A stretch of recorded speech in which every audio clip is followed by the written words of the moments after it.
Six-shooter legend. The rise of Colt.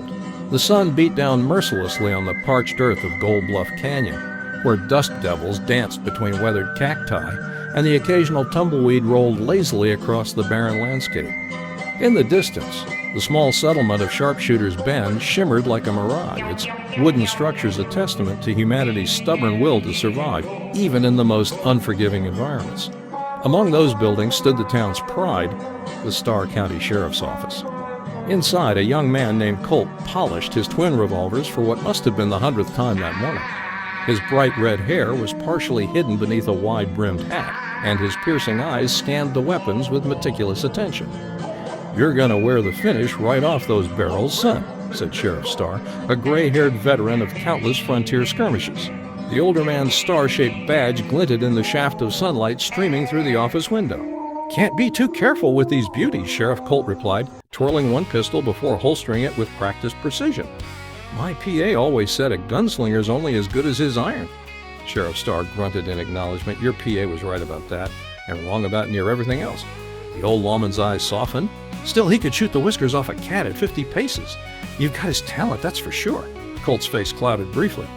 His father had been a legend in these parts until he'd ended up face down in the dust outside the Gold Arm Saloon, shot by a rival gunslinger over a game of cards gone sour. Colt had been just 12 years old when he'd watched his father buried in the small cemetery on the hill. "Got a job for you," Sheriff Starr continued, interrupting Colt's thoughts. "Stagecoach coming through Gemstone Gulch tomorrow, carrying payroll for the miners. Bull's gang's been spotted in the area." "Bull and his boys," Colt grimaced. The notorious outlaw Bull had terrorized the region for years. Rumor had it he was 7 feet tall with shoulders like a buffalo and a temper to match. "You sure one deputy's enough?" Sheriff Starr's weathered face cracked into a rare smile. "You ain't just any deputy, son." The next morning found Colt perched atop a rocky outcropping overlooking Gemstone Gulch. The narrow pass was the only route the stagecoach could take, making it perfect for an ambush for Bull's gang or for a clever lawman. Colt had positioned himself with care, his red coat temporarily covered by a dust-colored poncho to blend with the surroundings. Hours passed. The sun climbed high, then began its westward descent. Just as Colt was beginning to wonder if the stagecoach had taken another route, he heard at the distant rumble of hooves and wheels. But there was something else, too. Riders approaching fast from the south. Colt counted 6 of them, all armed, all riding hard, right on time, he muttered, checking his revolvers one last time.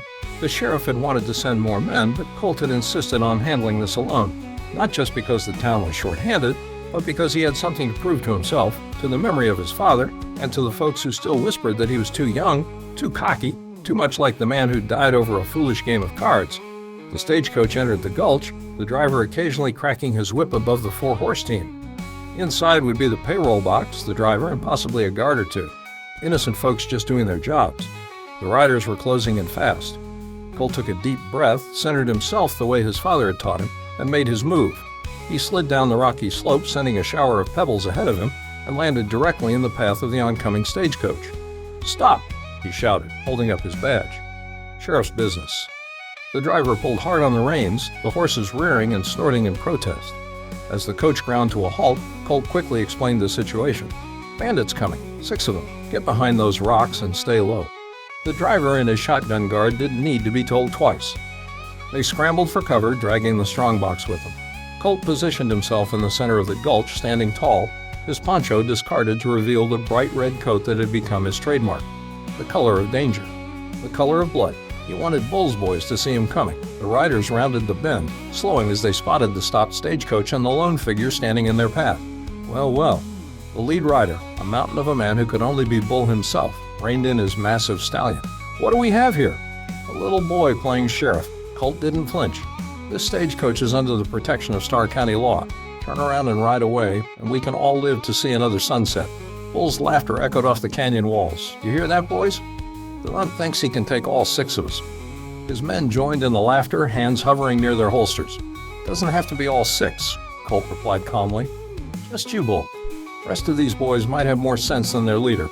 Bull's face darkened with rage. "You've got a smart mouth, boy.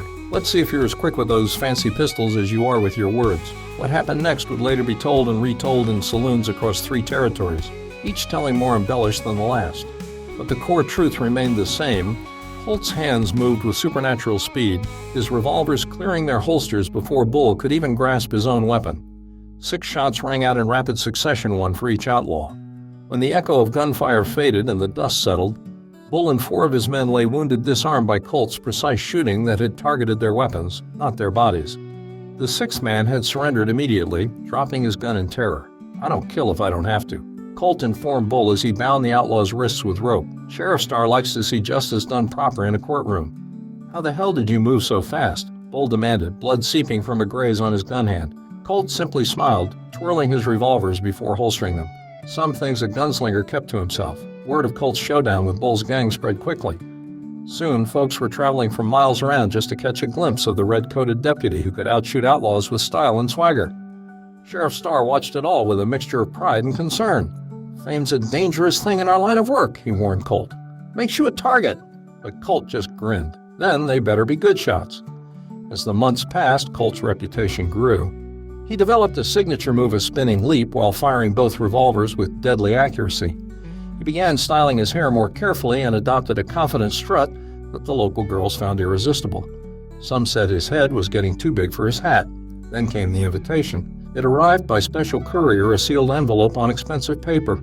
Inside was a simple message: "Your skills have been noted.